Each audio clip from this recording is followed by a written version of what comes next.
हरे कृष्णा, राधे राधे दोस्तों। आप सभी माताओं एवं बहनों का दिन शुभ और मंगलमय हो।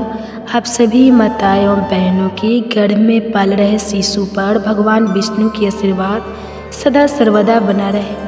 आज आप श्रवण करेंगे हमारे चैनल पर गर्भ कथा।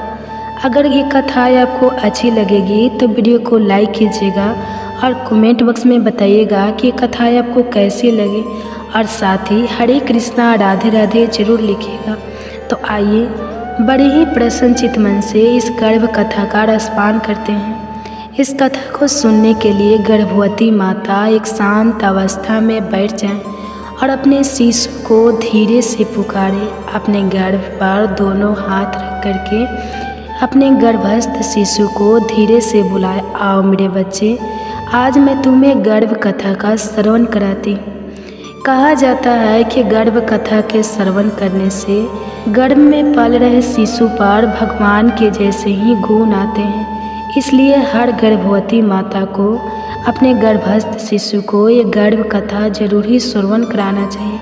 तो आइए श्रवण करते हैं गर्भ कथा। गर्भ एक गूढ़ रहस्य है जहाँ से जीवन की यात्रा प्रारंभ होती है।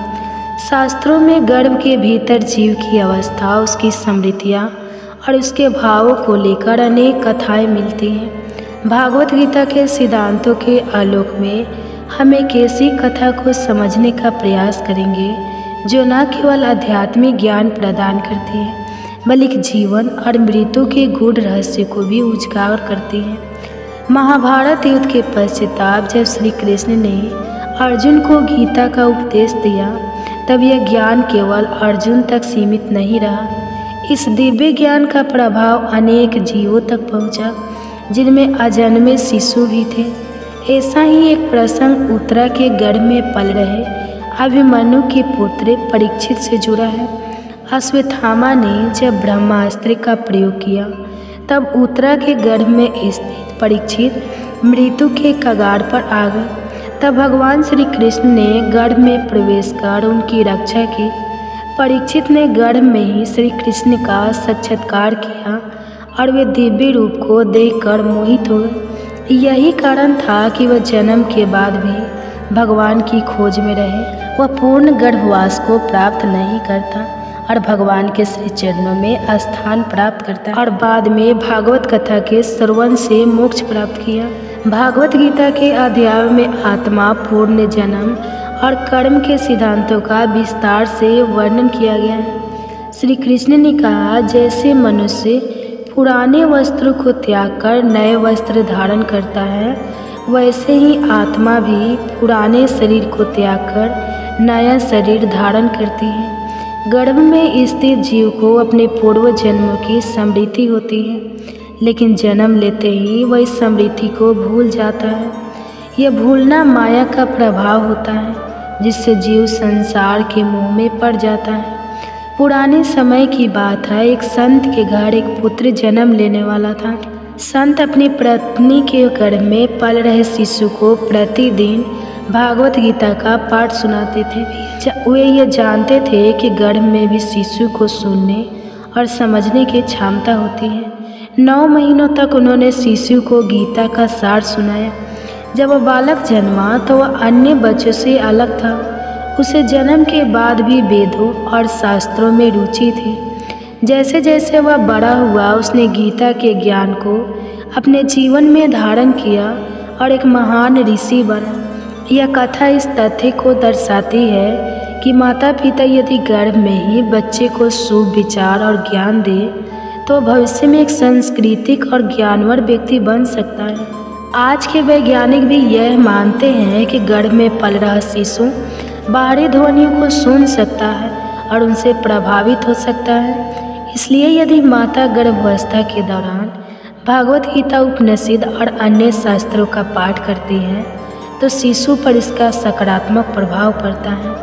भागवत गीता में बताया गया है कि सभी धर्मों को छोड़कर केवल मेरी शरण में आ जाओ, मैं तुम्हें समस्त पापों से मुक्त कर दूंगा। इसका अर्थ यह है कि यदि माता पिता अपने शिशु को गर्भ में ही ईश्वरीय ज्ञान की ओर उन्मुख करे तो उसका जीवन सफल और मोक्ष प्राप्ति के योग्य बन सकता है।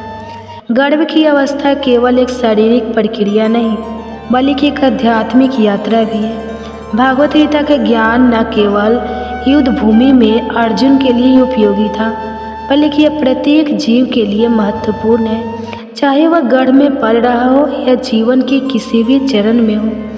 यदि हम इस ज्ञान को समझें और अपने जीवन में अपनाएं तो न केवल हमारा जीवन सुखमय बनेगा बल्कि हमारी आने वाली पीढ़ियाँ भी सब मार्ग पर चलेगी। इसलिए गर्भकाल से ही गीता के ज्ञान का संचार किया जाना चाहिए ताकि जीवन का वास्तविक उद्देश्य प्राप्त किया जा सके। कृष्णा राधे राधे दोस्तों, आप सभी माताएं एवं बहनों का दिन शुभ और मंगलमय हो। आप सभी माताएं एवं बहनों का गर्भावस्था की श्री कृष्ण ने रक्षा करें। आप सभी पर भगवान कृष्ण की कृपा सदा सर्वदा बना रहे। आज आप श्रवण करेंगे हमारे चैनल पर गर्भ कथा। माताएं एवं बहनें, हमें बहुत अच्छा लगता है कि आप हमारे वीडियो को इतना प्यार देते हैं और आप अपने कमेंट्स के माध्यम से हमें बताते हैं कि कहानी आपको अच्छी लगती है, ये वीडियो आपको अच्छी लगती है। हमें बहुत खुशी होती है ये जानकर कि हम जो कथाएं लेकर आते हैं वो आपको अच्छी लगती हैं। तो हमें उम्मीद है कि आगे भी आप इन कथाओं को ज़रूर श्रवण करेंगे और जितनी भी हमारे माताएं एवं बहनें हैं गर्भावस्था में हैं उनके साथ ज़रूर शेयर करेंगे ताकि ये गर्भ कथा की लाभ वो माताएं एवं बहनें भी ले सके और अपने गर्भ में पल रहे शिशु को भी ज़रूर सुनाएं। कहते हैं कि एक गर्भ कथा सुनने से गर्भस्थ शिशु में भगवान के जैसे ही गुण आते हैं। कहा जाता है कि अगर प्रेगनेंसी में पूरी भागवत ना भी सुन पाए तो कृष्ण के जन्म के समय की स्तुति गर्भस्थ शिशु को जरूरी श्रवण कराना चाहिए। इस श्रवण करने से गर्भस्थ शिशु में भगवान के जैसे ही गुण आते हैं। तो माताओं एवं बहनों, वीडियो में आगे बढ़ने से आप लोग से निवेदन है कि आप सभी अगर वीडियो अच्छी लगेगी तो वीडियो को लाइक कीजिएगा और कमेंट्स में हरे कृष्णा जरूर लिखिएगा। तो चलिए आइए श्रवण करते हैं गर्भ कथा। गर्भ अर्थात जीवन का प्रारंभिक चरण जो एक स्त्री के गर्भ में 9 माह तक पलता है। यह न केवल शारीरिक रूप से बल्कि भावनात्मक और आध्यात्मिक रूप से भी माता और शिशु के बीच एक गहरा संबंध स्थापित करता है। गर्भ का महत्व केवल एक नया जीवन जन्म देने तक सीमित नहीं है बल्कि पूरे परिवार, समाज और यहाँ तक कि राष्ट्र की नींव रखता है। यह कथा गर्भ के रहस्यमय पूर्ण गर्भवास में पला शिशु की और भगवान के माता के में स्थान प्राप्त चढ़ाव और समाज की सोच को दर्शाती है। प्रथम अध्याय सुनिए। एक नया जीवन की। सुनीता और राजेश की शादी को 3 वर्ष हो चुके थे। दोनों के जीवन में प्रेम था परंतु अब वे अपने परिवार को आगे बढ़ाने का सपना देख रहे थे। कई प्रयासों के बाद एक दिन जब सुनीता ने गर्भावस्था जांच की तो उसकी खुशी का ठिकाना न रहा। रिपोर्ट में 2 गुलाबी रेखाएं देखकर उसकी आंखों में आंसू आ गए। उसने तुरंत राजेश को फ़ोन किया जो ऑफिस में था। राजेश, तुम जल्दी घर आ सकते हो। राजेश ने उसकी आवाज़ में उत्साह महसूस किया। क्या हुआ, सब ठीक तो है? हाँ, सब ठीक है, पर एक बहुत बड़ी खबर है। राजेश भागता हुआ घर आया। जब सुनीता ने उसे रिपोर्ट दिखाई तो उसके चेहरे पर एक अद्भुत चमक आ गई। हम माता पिता बनने वाले हैं। यह वाक्य दोनों के लिए अविस्मरणीय था। दोनों की आंखों में सपने थे, खुशियाँ थी और एक नई यात्रा की शुरुआत हो रही थी। गर्भधारण के कुछ सप्ताह बाद सुनीता को धीरे धीरे महसूस होने लगा कि उसके शरीर में बदलाव आ रहे हैं। मतली, थकान और अजीब सी भूख उसे नई दुनिया में खींच रही थी।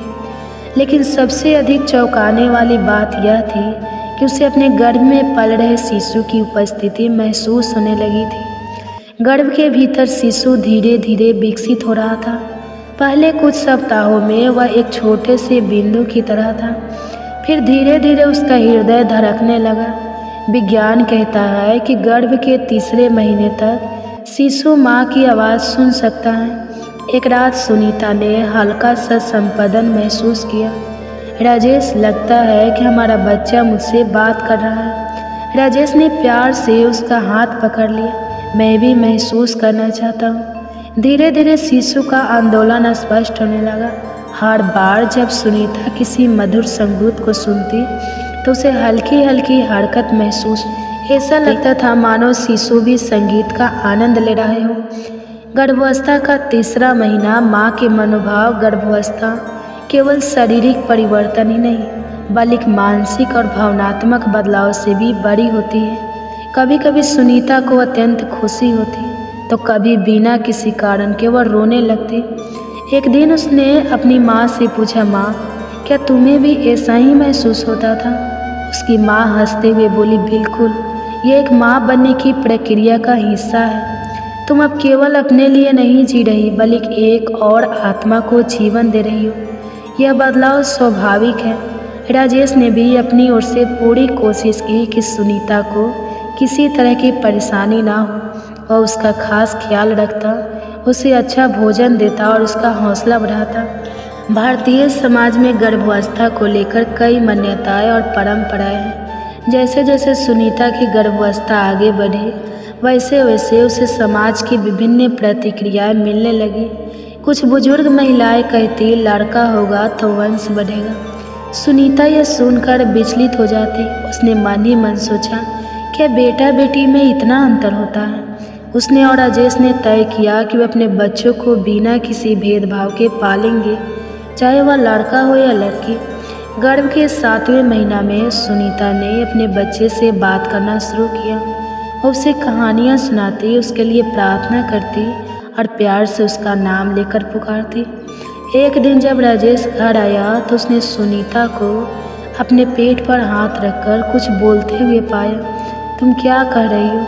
मैं हमारे बच्चे से बात कर रही हूँ। डॉक्टर ने कहा कि अब वह सब सुन सकता है। राजेश भी झुककर बोला, हेलो मेरे नन्हे परी, मैं तुम्हारा पापा हूँ, हम तुम्हारा इंतज़ार कर रहे हैं। उस पल सुनीता को एक हल्की सी लात महसूस हुई, जैसे शिशु जवाब दे रहे हैं। जैसे जैसे समय नज़दीक आया सुनीता की भावनाएं मिलजुली थी, उत्साह, डर और एक अनजानी खुशी। वह अस्पताल जाने की तैयारी कर चुकी थी। एक रात उसे तेज दर्द हुआ।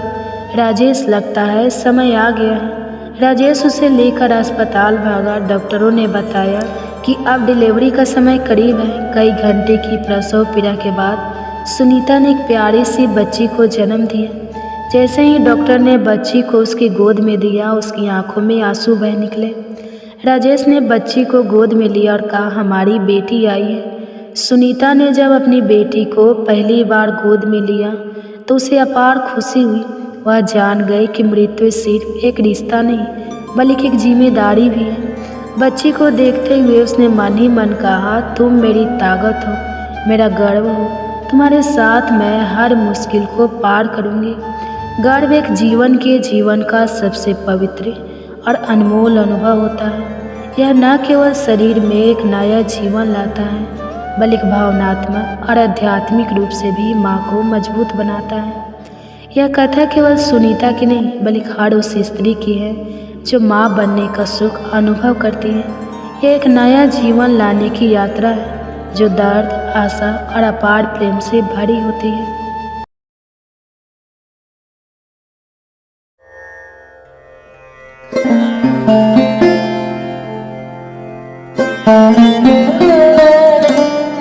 हरे कृष्णा, राधे राधे दोस्तों। आप सभी माताओं बहनों का दिन शुभ और मंगलमय हो। आप सभी माताओं बहनों पर भगवान कृष्ण की कृपा सदा सर्वदा बना रहे। आज आप श्रवण करेंगे हमारे चैनल पर गर्भ कथा। माताओं बहनों, हमें बहुत खुशी होती है कि आप हमारे वीडियो को इतना ज़्यादा प्यार देते हैं और अपनी श्रद्धा अपने कमेंट के माध्यम से हमें ज़रूर व्यक्त करते हैं। हमें उम्मीद है कि आप इसी तरह वीडियो को प्यार देंगे और अपना श्रद्धा कमेंट के माध्यम से ज़रूर हमें बताएंगे। हमें कमेंट्स के माध्यम के जरिए पता चलता है कि कथाएँ आपको अच्छी लगती हैं। तो एक कथाएँ आपको अच्छी लगेगी तो कमेंट्स के माध्यम से ज़रूर बताइएगा। हरे कृष्णा, राधे राधे ज़रूर लिखिएगा। तो आइए बड़े ही प्रसन्न चित्त मन से गर्भ कथा का रसपान करते हैं। अगर वीडियो अच्छी लगेगी तो वीडियो को लाइक कीजिएगा और कमेंट बॉक्स में हर हरे कृष्णा जरूर लिखिएगा और साथ ही चैनल पे नए हैं तो चैनल को भी सब्सक्राइब करके बेल आइकन को ऑन जरूर कर लीजिए। तो आइए श्रवण करते हैं गर्भ कथा। इसके लिए माताएं एवं बहनों एक शांत अवस्था में बैठ जाएं और अपने शिशु को धीरे से बुलाएं। आओ मेरे बच्चों, आज मैं तुम्हें गर्भ कथा का रसपान करा रही हूँ। ये गर्भ कथा का श्रवण करने से कहा जाता है कि गर्भस्थ शिशु में भगवान के जैसे ही गुण आते हैं। तो आइए बड़े ही प्रसन्न चित्तमन से इस गर्भ कथा का रसपान करते हैं। वीडियो को पूरा सुनिएगा, आधा अधूरा ज्ञान अच्छा नहीं होता है और अपने गर्भस्थ शिशु को बड़े प्यार से जरूर सुनाइएगा। आइए रसपान करते हैं। गर्भ गीता एक अद्भुत और दुर्लभ ग्रंथ है जिसमें आत्मा, कर्म, पूर्ण जन्म और मोक्ष से जुड़े पूर्ण रहस्यों का उल्लेख किया गया है। यह ग्रंथ भगवान श्री कृष्ण द्वारा अर्जुन को प्रदान किया गया दिव्य ज्ञान है जो मनुष्य को जन्म मरण के चक्र से मुक्त होने का मार्ग दिखाता है। कहा जाता है कि जो भी व्यक्ति श्रद्धा और भक्ति भाव से गर्भ गीता का अध्ययन, चिंतन और मनन करता है वह पूर्ण गर्भवास को प्राप्त नहीं करता और भगवान के श्री चरणों में स्थान प्राप्त करता है। विशेष रूप से यदि कोई गर्भवती स्त्री इस ग्रंथ का श्रवण करती है तो उसके गर्भ में पल रहे शिशु का मानसिक एवं आध्यात्मिक विकास होता है। इससे संस्कारी, बुद्धिमान एवं श्रेष्ठ संतान की प्राप्ति होती है। इसलिए हर गर्भवती महिला को गर्भ गीता का पाठ अवश्य करना चाहिए जिससे उसका संतान उत्तम विचारों वाला और दिव्य गुणों से युक्त हो सके। यह ग्रंथ न केवल आध्यात्मिक उत्थान का मार्ग दिखाता है बल्कि यह भी स्पष्ट करता है कि मनुष्य को अपने जीवन में कौन कौन सी कर्म करना चाहिए और किन पापों से बचना चाहिए। इसमें जीवन का सार समाहित है जो हर व्यक्ति को एक सच्चे और पवित्र जीवन की ओर प्रेरित करता है। अगर आप भी ऐसे ही आध्यात्मिक और ज्ञानवर्धक विषयों पर गहरी समझ प्राप्त करना चाहते हैं तो हमारे वंदना काव्या चैनल को सब्सक्राइब करें और वीडियो को लाइक करें। अपने विचार हमें कमेंट्स में ज़रूर बताएं और इस दिव्य ज्ञान को अधिक से अधिक लोगों तक पहुंचाने के लिए इसे शेयर करना ना भूलें। भगवत गीता एक दिव्य ग्रंथ है जिसमें श्री कृष्ण की वाणी अमृत के समान प्रभावित होती है। इसके 18 अध्याय और 700 श्लोक केवल शब्द नहीं बल्कि मानवता के लिए मार्गदर्शक है जो आत्मा की गहराइयों तक स्पर्श करते हैं।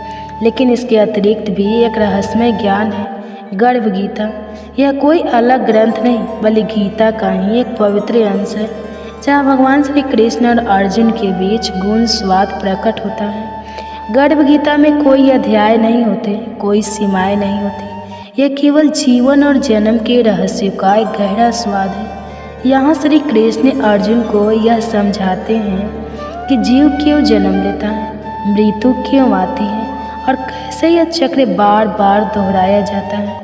यह स्वाद केवल शब्दों का आदान प्रदान नहीं बल्कि आत्मा को झकझोर देने वाली सत्य की गर्जना है। यह हमें सोचने पर मजबूर करता है कि हम सच में जन्म और मृत्यु के इस चक्र से मुक्त हो सकते हैं। क्या कोई ऐसा मार्ग है जो हमें मोक्ष की ओर ले जाए?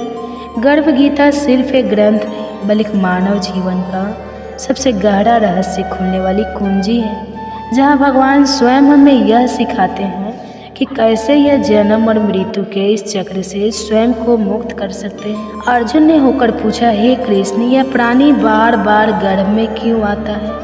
यह जन्मते ही पीड़ा क्यों सोता है? रोग, जरा और अतः मृत्यु की कठोर मार इसे क्यों झेलनी पड़ती है? वह कौन सा पवित्र कर्म है जिससे यह जन्म मरण के बंधन से मुक्त हो सके?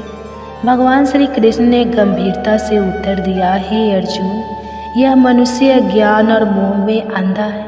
यह संसार के नश्वर सुखों में आसक्त होकर बार बार जन्म लेता है, बार बार मरता है। इसे कभी चैन नहीं मिलता। यह जिस वस्तु को पा लेता है उसे खोने का डर इसे सताता है और जो नहीं मिलती उसकी चाह में जीवन भर भटकता रहता है। आठों पहर माया के पीछे दौड़ता है और इसी मोह के कारण यह गर्भ के दुखों को सहता रहता है। अर्जुन का हृदय और भी व्यथित हो उठा। उसने व्याकुल स्वर में कहा, हे प्रभु, यह मन तो मतवाले हाथी के समान बेलगाम है।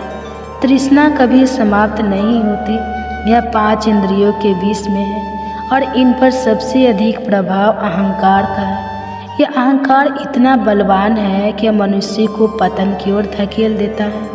कृपया कर बताइए इस मन को कैसे वश में किया जाए।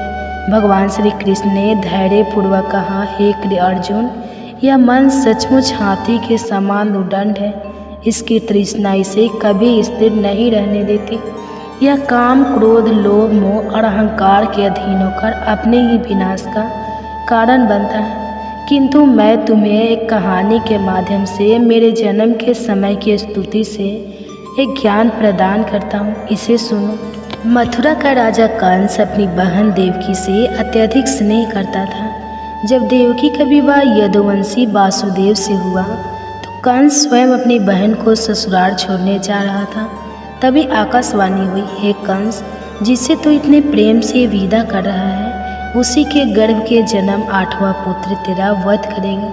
यह सुनते ही कंस क्रोधित हो उठा और देवकी को मारने के लिए तलवार खींच ली। परंतु वासुदेव ने उसे समझाया, राजन, तुम व्यर्थी अपनी बहन की हत्या करोगे। मैं स्वयं तुम्हें इसके सभी संतान सौंप दूंगा। कंस ने वासुदेव की बात मान ली, परंतु उसने देवकी और वासुदेव को कारागार में डाल दिया। जब भी देवकी के गर्भ से कोई संतान जन्म लेते, कंस उसे निर्दयता से मार डालता। देवकी का 7वां गर्भ श्रीहरि की लीला से वासुदेव की दूसरी पत्नी रोहिणी के गर्भ में चला गया, जो बलराम के रूप में जन्मे। जब देवकी प्राचीन काल की बात है, मथुरा नगरी के राजा उग्रसेन के पुत्र कंस को अपनी शक्ति पर बड़ा अभिमान था और पराक्रमी था, लेकिन क्रूरता और अन्याय में आगे था। उसकी बहन देवकी अत्यंत पवित्र और धार्मिक स्त्री थी और जब उनका विवाह यदुवंशी वासुदेव से तय हुआ तो पूरे राज्य में हर्ष की लहर दौड़ पड़ी। देवकी और वासुदेव का विवाह धूमधाम से हुआ। स्वयं कंस अपनी प्रिय बहन को ससुराल छोड़ने के लिए सारथी बना, परंतु तभी आकाशवाणी हुई, हे कंस, जिस बहन को तू इतने प्रेम से ससुराल छोड़ने जा रहा है, उसी के गर्भ से जन्मा 8वां पुत्र तेरा वध करेगा। यह सुनते ही कंस का हृदय भय और क्रोध से भर गया। उसने तलवार खींचकर देवकी को मारने का निश्चय किया, परंतु वासुदेव ने उसे शांत किया और वचन दिया कि वे देवकी के सभी संतानों को उसे सौंप देंगे। कंस ने उसकी बात मान ली, लेकिन सावधानी के लिए उसने दोनों को कारागार में डाल दिया। कारागार में रहने के दौरान देवकी ने एक एक करके 6 पुत्रों को जन्म दिया और कंस ने निर्दयता से उन सभी को मार दिया। देवकी और वासुदेव का हृदय पीड़ा से भर गया, लेकिन वे ईश्वर की इच्छा समझकर धैर्य बनाए रहे। जब देवकी के 7वें गर्भ का समय आया तो भगवान विष्णु की कृपा से वह गर्भ रोहिणी के गर्भ में स्थानांतरित हो गया। यही बालक बलराम के रूप में जन्मे। 8वें गर्भ में स्वयं भगवान विष्णु देवकी के गर्भ में है। इस समय पूरे वातावरण में दिव्य प्रकाश फैल गया।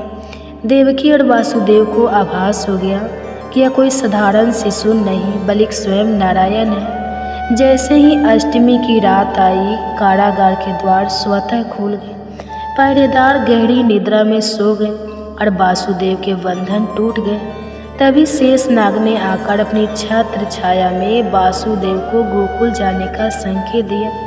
वासुदेव ने बिना विलंब किए नवजात श्री कृष्ण को टोकरी में रखा और यमुना पार करने लगे। यमुना मैया ने श्री कृष्ण के चरणों का स्पर्श करने के लिए अपनी लहरों को उठाया और जैसे ही श्री कृष्ण के चरण जल में छुए, यमुना शांत हुई। गोकुल में नंद बाबा और यशोदा को संतान प्राप्ति का सौभाग्य मिला था। वासुदेव ने श्री कृष्ण को यशोदा के पास सुलाकर उनकी नवजात कन्या को लेकर वापस लौटे। जैसे ही कंस ने उस कन्या को मारने की चेष्टा की, वह देवी योग माया के रूप में प्रकट हुई और आकाश में चली गई। कंस, तुझे मारने से तुझे कोई लाभ नहीं, तेरा संहार करने वाला तो गोकुल में पल रहा है। गोकुल में श्री कृष्ण का बचपन बड़ा आनंदमय रहा। वे अपनी बाल लीलाओं से सभी को मोहित कर देते थे। नंद बाबा और यशोदा मैया उन्हें अत्यंत प्रेम करते थे। कंस ने अपने दूतों को आदेश दिया कि गोकुल और उसके आसपास जन्मे सभी शिशुओं को मार दिया जाए। इसी क्रम में एक राक्षस पुतना गोकुल आई। उसने एक सुंदर स्त्री का रूप धारण किया और श्री कृष्ण को स्तनपान कराने लगी। लेकिन श्री कृष्ण ने केवल दूध ही नहीं बल्कि उसके प्राण भी सोख लिए। पूतना तड़प कर धरती पर गिर पड़ी और उसका विशाल राक्षसी रूप सबके सामने आ गया।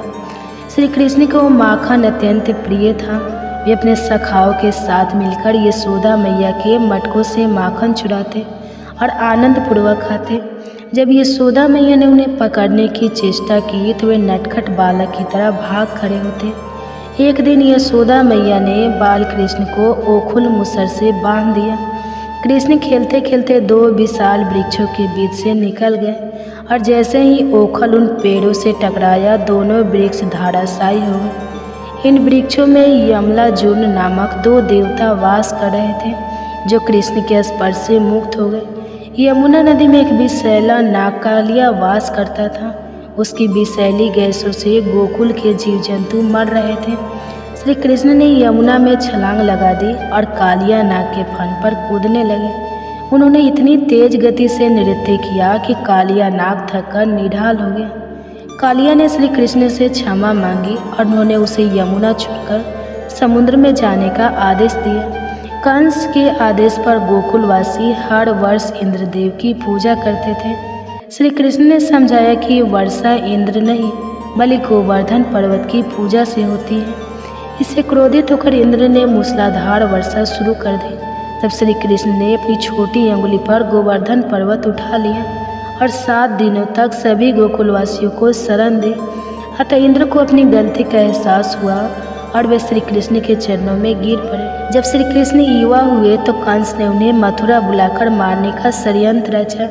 लेकिन श्री कृष्ण ने कुश्ती प्रतियोगिता में चनुर और मुष्टिक जैसे राक्षसों का वध किया। अंत में क्रोधित कंस के महल में घुसे और उसे पकड़कर भूमि पर पटक दिया।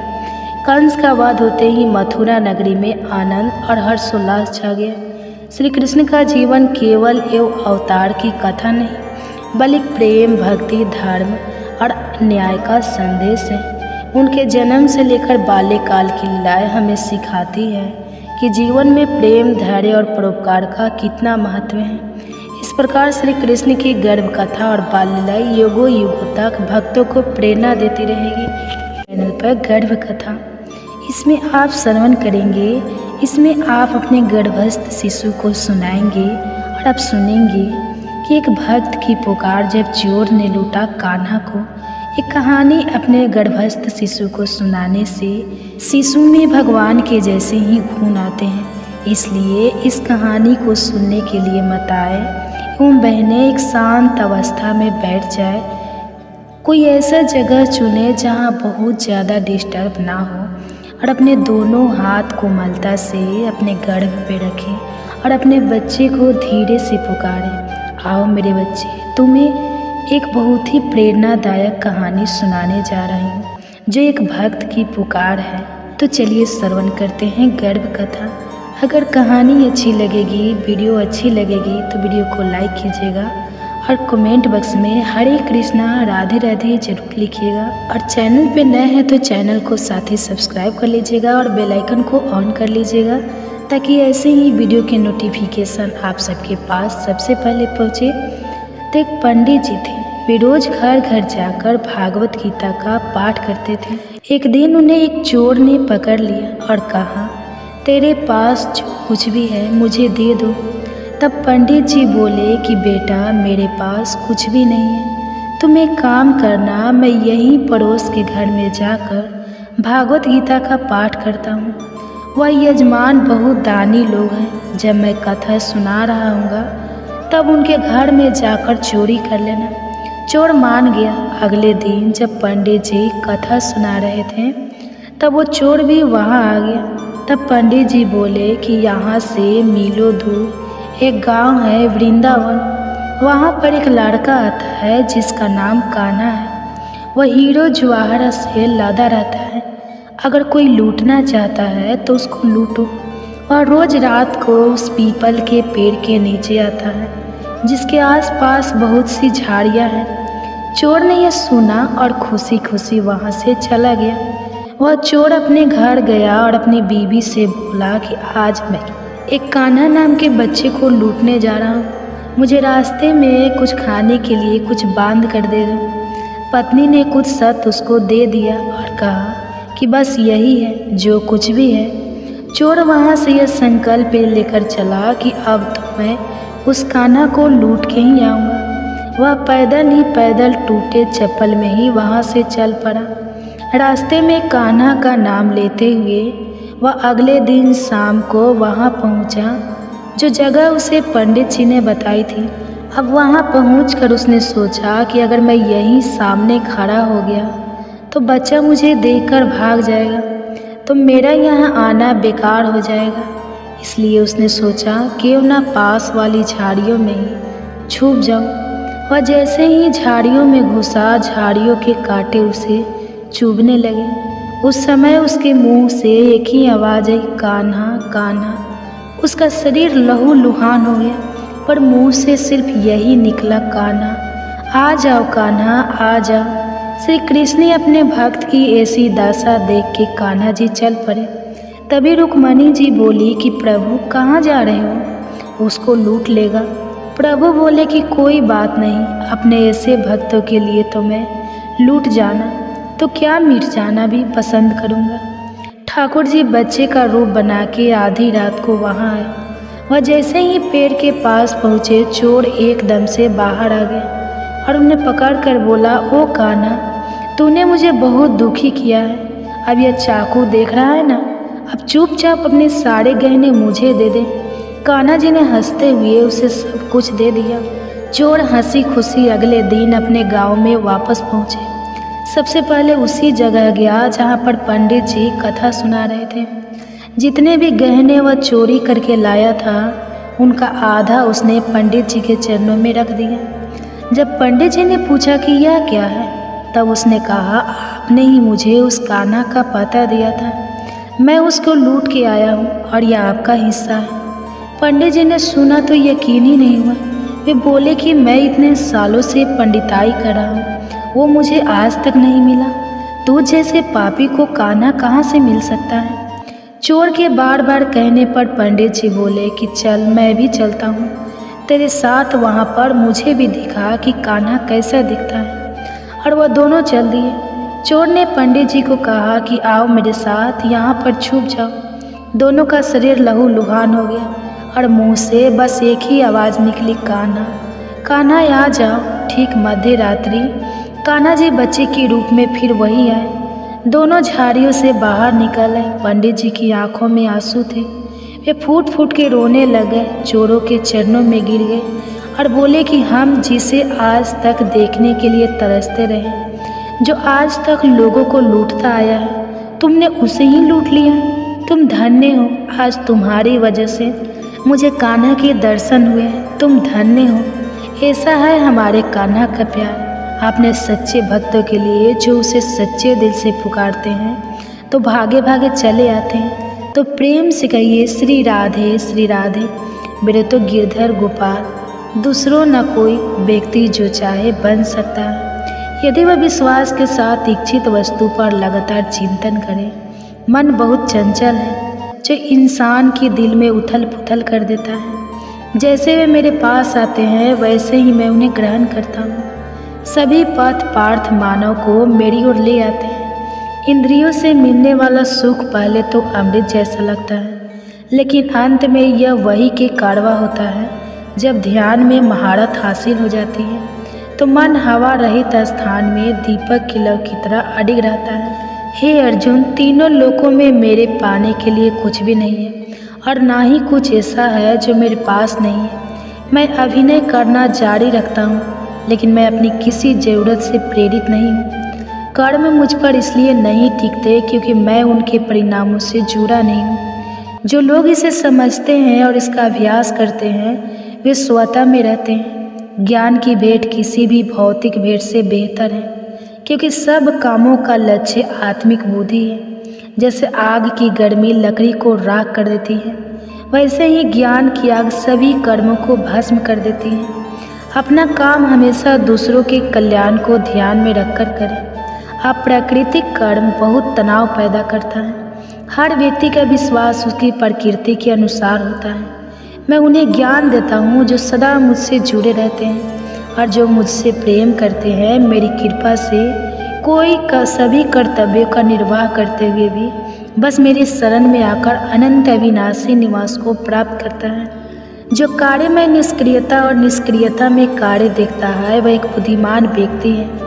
मैं धरती की मधुर सुगंध हूँ, मैं अग्नि की उष्मा हूँ, मैं ही सभी जीवित प्राणियों का जीवन भी और मैं ही सन्यासियों का आत्म संयम हूँ। तुम उसके लिए शोक करते हो जो शोक करने की योग्य नहीं और फिर भी ज्ञान की बातें करते हो। बुद्धिमान व्यक्ति न जीवित और न ही मृत व्यक्ति के लिए शोक करते हैं। बुद्धिमान व्यक्ति को समाज कल्याण के लिए बिना आसक्ति के काम करना चाहिए। कर्म मुझे बांधता नहीं क्योंकि मुझे कर्म के प्रतिफल की कोई इच्छा नहीं। श्री कृष्ण का कहना है कि मनुष्य को हमेशा अपने मन में यह विचार लाना चाहिए कि ईश्वर के अलावा कोई और उसका इस संसार में सहारा नहीं है। अहंकार तब जब हम यह भूल जाते हैं कि जो प्रशंसा हमें मिल रही है वह हमारे गुणों की होती है, ना कि हमारी। भगवान श्री कृष्ण का कहना है कि संसार का एकमात्र नियम है परिवर्तन। जो कल किसी और का था वह आज आपका है और कल किसी और का हो जाएगा। भविष्य की चिंता छोड़ दो। वही ईश्वर जिसने आज तक तुम्हारा साथ दिया है वह कल भी तुम्हारी मदद करेगा। आप वही बन जाते हैं जिस पर आपको विश्वास होता है कि आप बन सकते हैं। जो कुछ भी आपके साथ घटित हुआ है वह अच्छे के लिए हुआ है। जो हो रहा है वह भी अच्छे के लिए है और जो आगे होगा वह भी आपके भले के लिए होगा।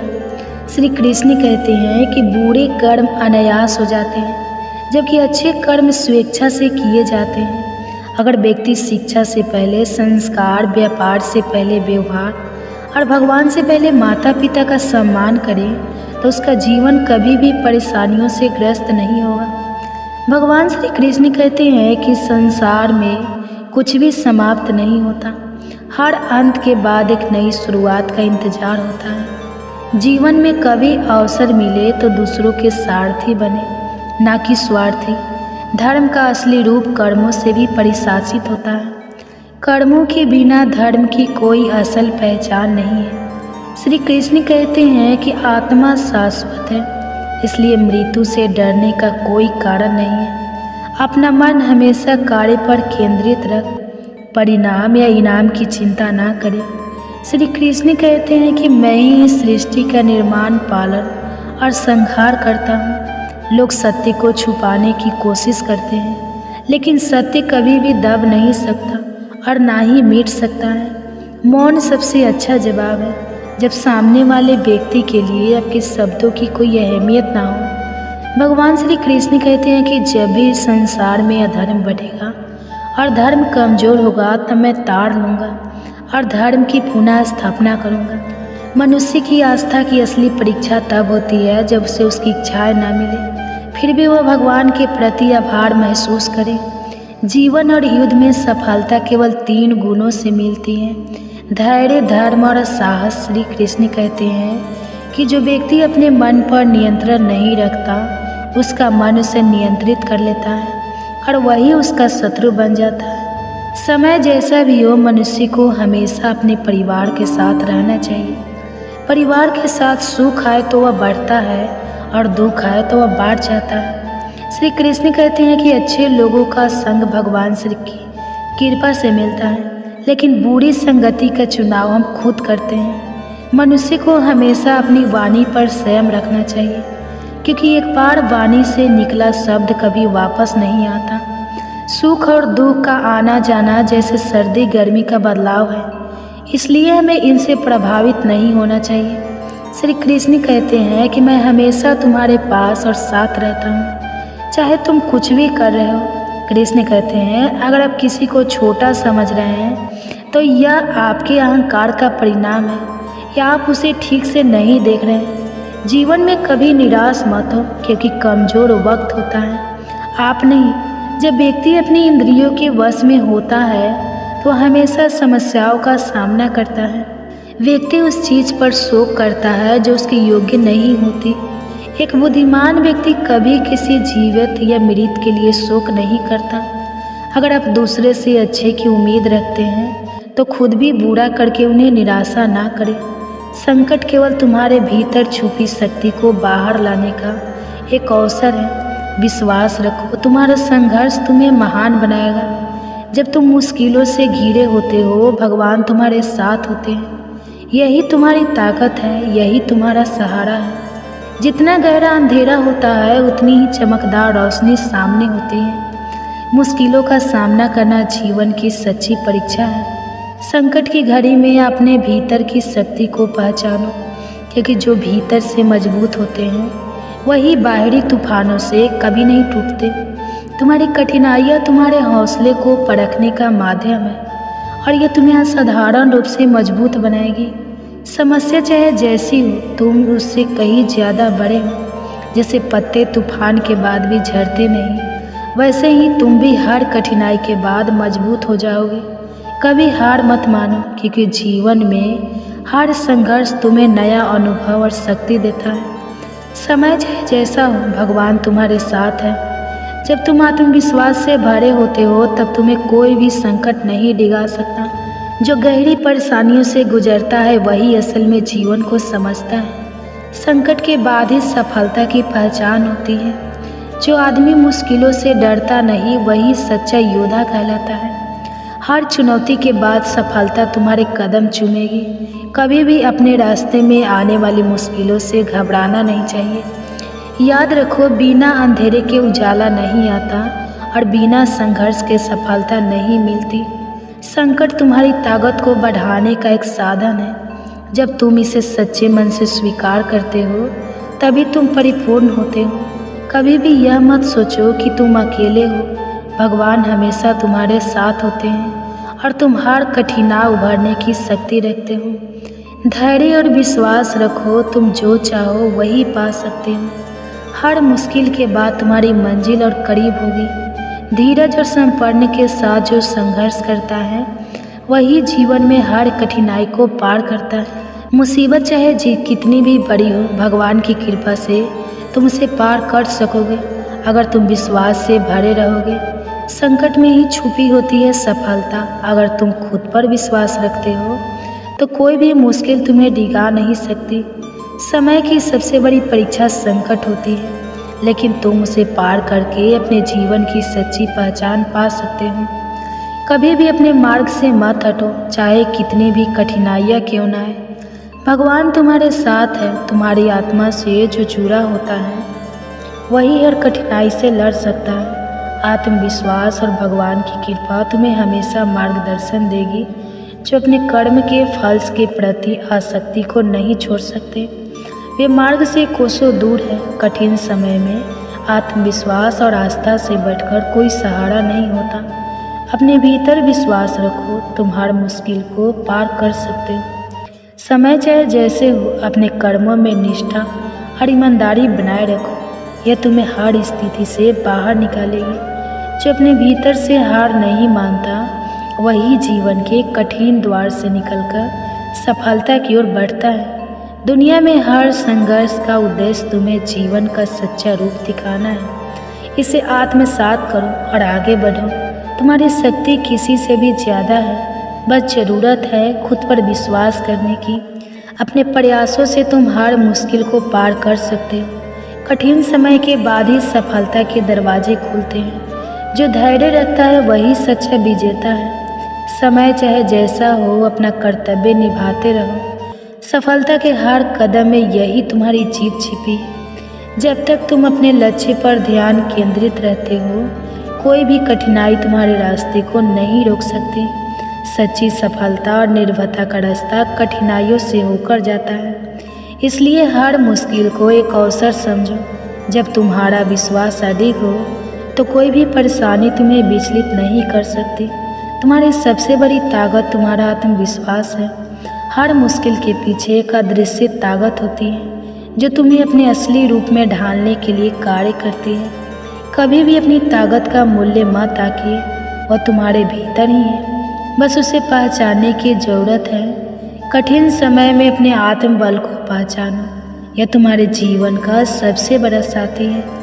अपने कार्यों में निष्ठा रखो और कठिन समय से डरने की बजाय उसका सामना करो, तभी तुम सच्ची सफलता पा सकते हो। मुसीबतें इसलिए आती है ताकि तुम्हारी आत्मा और भी शुद्ध हो सके। उसे स्वीकार करो और आगे बढ़ो। संकट के समय में जो खुद पर विश्वास रखता है वही सच्चा विजेता होता है। कभी मत सोचो कि तुम अकेले हो, भगवान हमेशा तुम्हारे साथ होते हैं। तुम जितने भी बड़े संघर्ष से गुजरो उतने ही ताकतवर बनोगे। सफलता उन लोगों की होती है जो कठिनाइयों को अपनाते हैं और उन्हें अवसर के रूप में बदलते हैं। जो आत्मविश्वास के साथ जीवन जीता है उसके रास्ते में कोई भी कठिनाई और भगवान की कृपा तुम्हें हर कठिनाई से बाहर निकाल सकती है।